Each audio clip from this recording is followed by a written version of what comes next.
Eventually, Bitcoin will be hacked like everything else. Welcome to Bitcoin for Skeptics. My name is Nikolai and today we will look at this objection.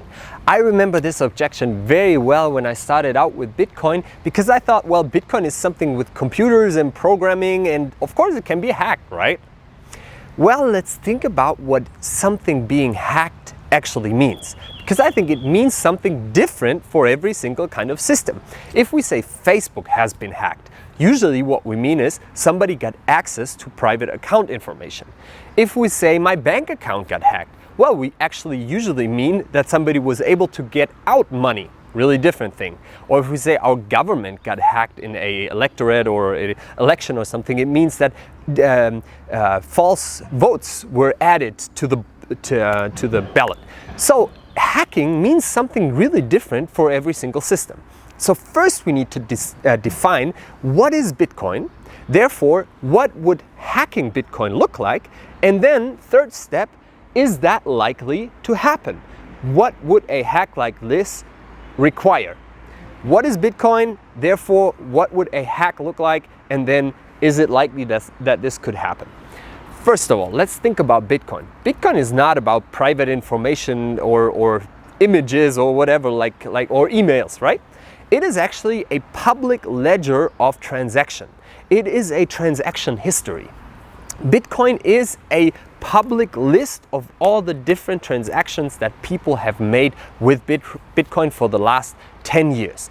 And this public ledger is distributed over thousands and thousands of different nodes all around the world. Everybody can download the whole transaction history.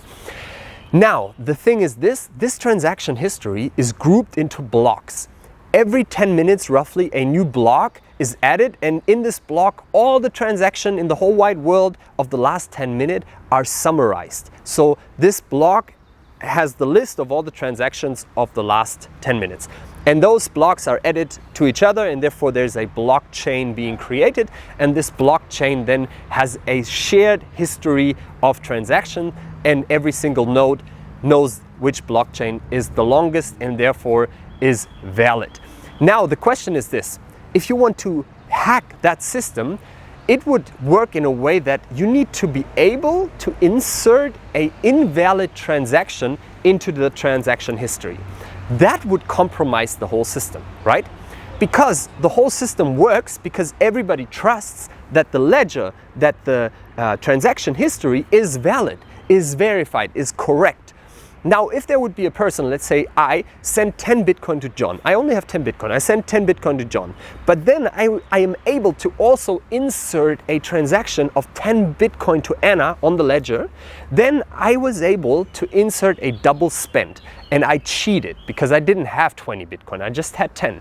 And that would mean when somebody finds out there is an invalid transaction in the blockchain, that would undermine the whole system, and I would say the system will collapse because the trust then in the transaction history is not there, and therefore nobody will invest in it anymore.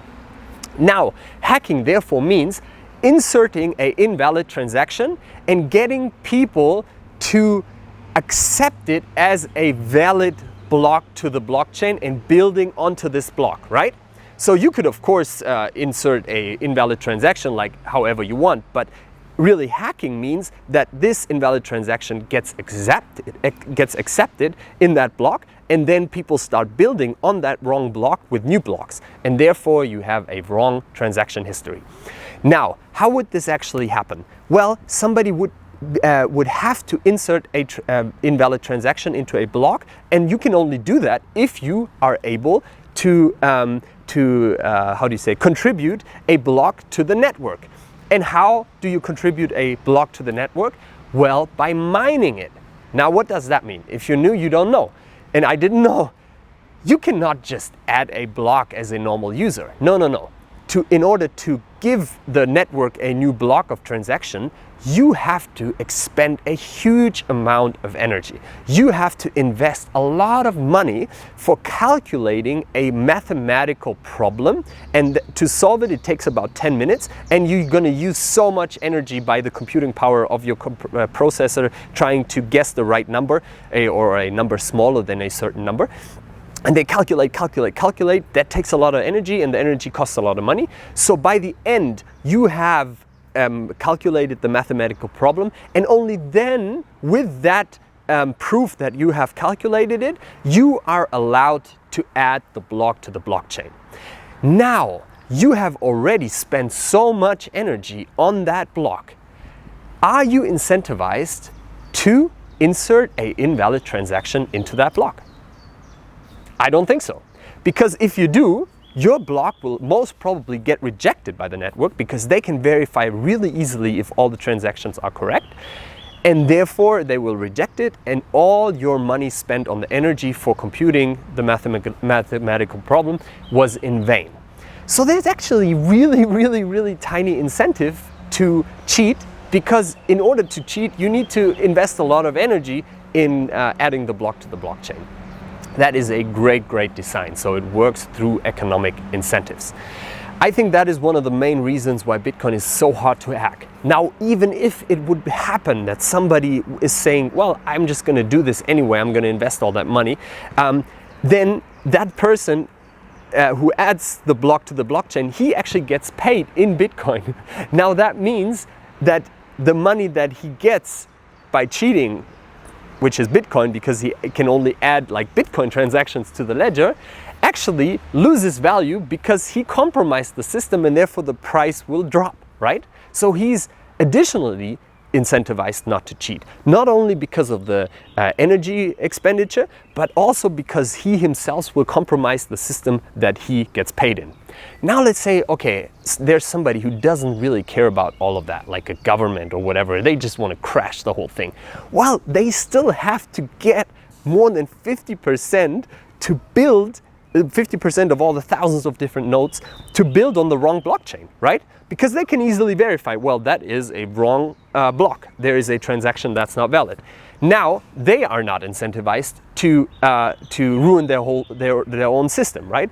But maybe the government convinces like a lot of different miners to build on a new chain or whatever, but they would need to have 50%.